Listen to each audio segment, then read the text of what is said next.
Hi, this is a short video on how I made a whale's tail bench start to finish. The cardboard formation that is closest to us in this video is the fin, which is attached to the first silhouette template in an attempt to form the body of the well. The cardboard that's mounted on the plywood is the first attempt of the center support.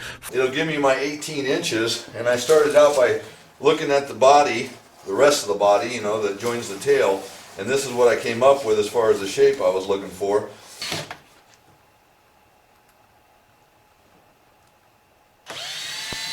This is a side view of the two center support templates, and what you see sticking out on the left and right are the screw tabs that fasten to the outer body templates, which then also fasten to the templated base. In this shot, I've added 3 more pieces of cardboard, one on the left side to form the body that's closest to us, one on the right side to form the body you can't see, and then if you'll notice underneath the fin going to the body, I've given that a taper there, which is just a small piece of cardboard. That'll bring the total count of templates up to 8. I had a base template, the 2 center pieces, the 2 outer pieces that form the body, the 2 pieces that form the fin, and then the underside triangle piece that went from the fin to the body. 8 pieces in total. In this shot, all I've done is used a packing tape to literally cover all the cardboard, so as if I was so inclined, I could pull the cardboard completely out of the casting once I was done, which I believe I did do, so I'm going to expound on that later, but at this point it's just a bond break so it doesn't stick to the cardboard. In these next 2 shots, I started out by mudding the base, and I let that sit overnight. Following day, I came by and I mudded all areas with the exception of underneath the fin, which is held up by a bucket in this shot. You couldn't get the mud to stick up underneath there, so I mudded all areas with that one area being the exception. The next day I came by and I mudded underneath it, but I'll go into that with the next film. In this photo, I had already taken the cardboard form out from the body and from the underside of the fin area, and then proceeded to mud the underside of the fin to where the complete bench had been mudded. I then did some grinding to shape and smooth out the surface areas of the bench. Once I was happy with the shape, I then proceeded to polish the entire bench. From there, I stained it and I sealed it, and then I installed it on my deck, which you can see my youngest son and my oldest grandson from him sitting on the bench on my deck. After completing 4 benches using the cardboard template that I've already shown you, which took 4 days per bench to make, I modified the cardboard portion of the process down to what you see taped on the table now. Then I made a reusable form out of wood and a form that was cardboard to make the outline of the fin, and it allowed me to mud the bench in 1 step. The result of this process left me with a very blocked fin that I had to spend quite a bit of time grinding the profile, rounding the edges, and forming it thereafter by grinder, which was unacceptable. To partially limit the need for so much grinding, I further modified my form with clay to more precisely form the underside of the fin, as I shaped the top side of the pour with a trowel to make the radius of the top as I applied the mud to the casting, which virtually took away all the need to grind or cut away so much excess mud, as was the case when I just filled the form full of mud. I then made further modifications to the form, making it much easier to use repeatedly. I substituted the clay with a silicone, and this allowed me to reuse that same silicone over and over again. I pre-coated the cardboard body with mud that I would allow to dry prior to casting a bench the next day. All these efforts were made to try and cut down the time it took to make a bench. But then, after all that, I realized if I were to make any real money at this, I'd have to create a full-blown mold. It was just taking me 4 days to produce a bench, and I was selling them for $12.50, and it wasn't making enough per day. And I also wanted to get this in the hands of my guys so that they could make it and not have that skill set needed to make a bench by freehanding it. So I'll present you now now with the process of the mold, making a prototype, making the mold, and then casting units from it. I began the molding process with the need to make a prototype of the bench.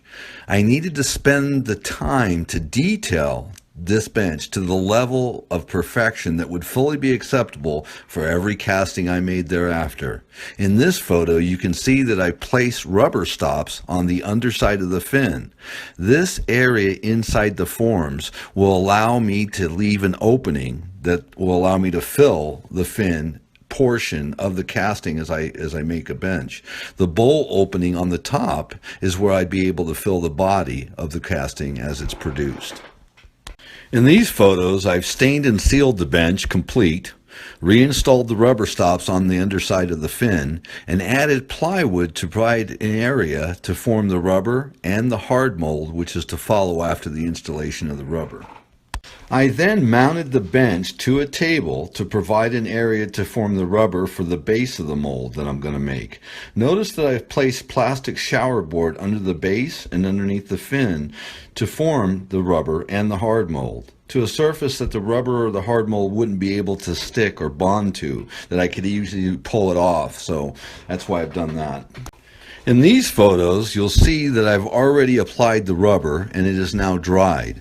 The rubber stops are removed, and the next step is to build the cement hard mold in segmentation over the rubber to capture the exacting formation. The rubber mold only really produces the texture.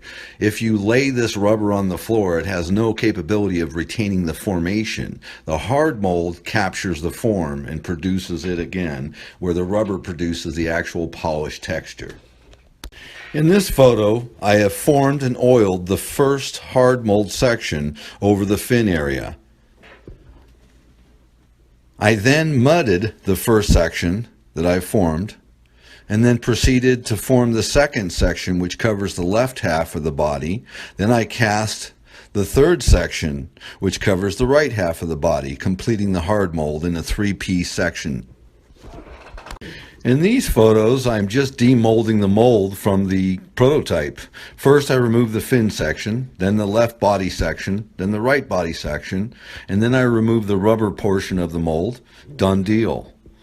Once I had that all accomplished, I had my mold, so I'm basically going to show you putting that back together, but I removed the forms and the plywood from the bench, the prototype, and then I patched the holes, touched up the stain and resealed it, and sold the bench to an art gallery which has it up for sale for $2,500. Here you can see it mounted. Alright, in the following photos, I'm just showing you or demonstrating how I assemble the mold to be able to cast a bench from the mold. The process to demold a casting is the exact reverse of putting the mold together. So making a casting would be, one way you're putting it together, the other way you're taking it apart. It's the exact opposite of one another. I will next show you the video footage of me demolding a casting so you can see the process complete.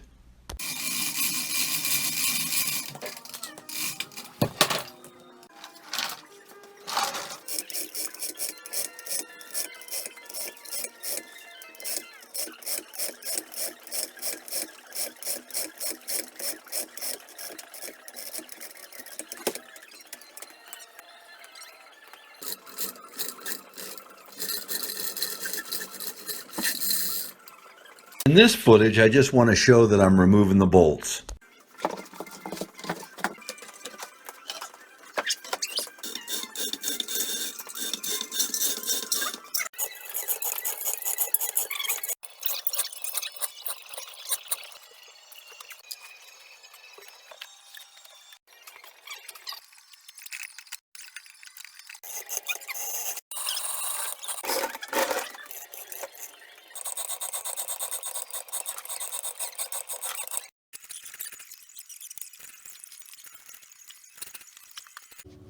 Okay, this side is the only side that's not molded.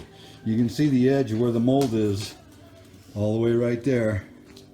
So this is how I put mud into the fin. So it's molded from right here all the way under and all the way back over to the other side. So the top side's molded.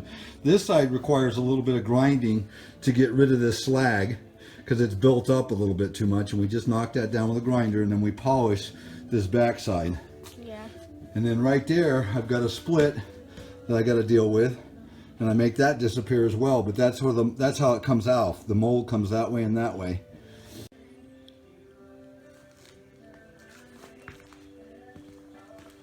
Okay, the first thing we're going to do is we put down these plastic boards so that when we pick up the mold, it can slide on the floor without scraping up my tar paper. I have tar paper laid on the floor as a protectant, and this will rip it.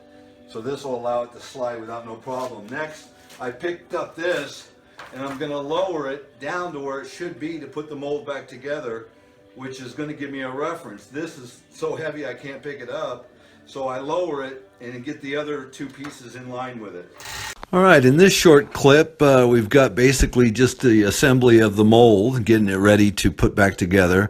I've lowered the fin piece just to give a reference to that base, that first base piece. Then I'm going to put the rubber inside of it, put the other half of the body on it, bolt that together, and then put the fin, bolt it all together, and flip it upside down. So you'll see the entire process there. But if we can assist you in, products that we manufacture or services that we offer, installation and or training for people who want to learn how to do the different techniques and processes that we've developed, you can give us a call at 888-684-0086 or get on the website. Email address is just simple info@fauxrocktraining.com. It's been a pleasure putting this together, this project and this video, and if I can assist you in any way, don't hesitate to reach out to me. Thanks, guys. Bye.